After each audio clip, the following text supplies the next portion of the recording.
Indiana Fever taking Caitlin Clark's recovery on week-by-week basis, Stephanie White says. The Indiana Fever are taking it slow with Caitlin Clark's recovery from a right groin injury and left ankle sprain, but the Fever star is continuing to take steps toward full strength. Fever coach Stephanie White told Indy Star on a Fever Insider podcast episode, launching Wednesday this week, that Clark isn't yet back to playing 5-on-5, but she has done some work in 2-on-2 and 3-on-3 situations. "We're not jumping into anything that's too much," White said. "We have the ability to right now take it on week-by-week basis, doing some 3-on-3, doing some 2-on-2, building into 5-on-5. Her being able to play in game-like situations is going to be important. It's been a long time building back into that, but it is October, and she needs to be able to slowly build back so, from an endurance standpoint, she's laying a really good foundation, so she's not having any setbacks or any regression." Clark was limited to 13 games in 2025 because of various injuries, including a left quad strain, left groin strain, right groin strain, and left ankle bone bruise. She averaged 16.5 points, 8.8 assists, and 5.0 rebounds in those 13 games. Her final game of the season came July 15, when she strained her right groin after a non-contact bounce pass to teammate Kelsey Mitchell while in the final minutes of a win against the Connecticut Sun in Boston. That injury forced her out of the All-Star Game days later, an event hosted in her home city of Indianapolis, and a game in which she was a captain, as well as the three-point contest.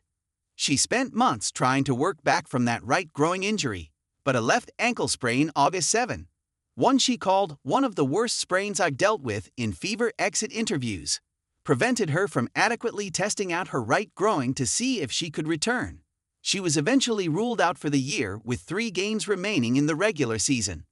The Fever season extended 3 weeks with their run to a decisive Game 5 of the WNBA semifinals against the eventual league champion Las Vegas Aces, and Clark gave her support from the sideline in every game. "I would never speak for Caitlin, but it's frustrating as an athlete to go through injury when you're not able to do what you love to do," White said Monday.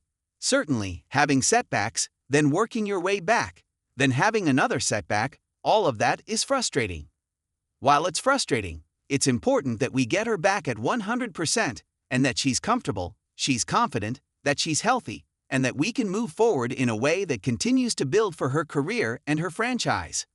The Fever expect her to be back at full strength by the beginning of the 2026 season.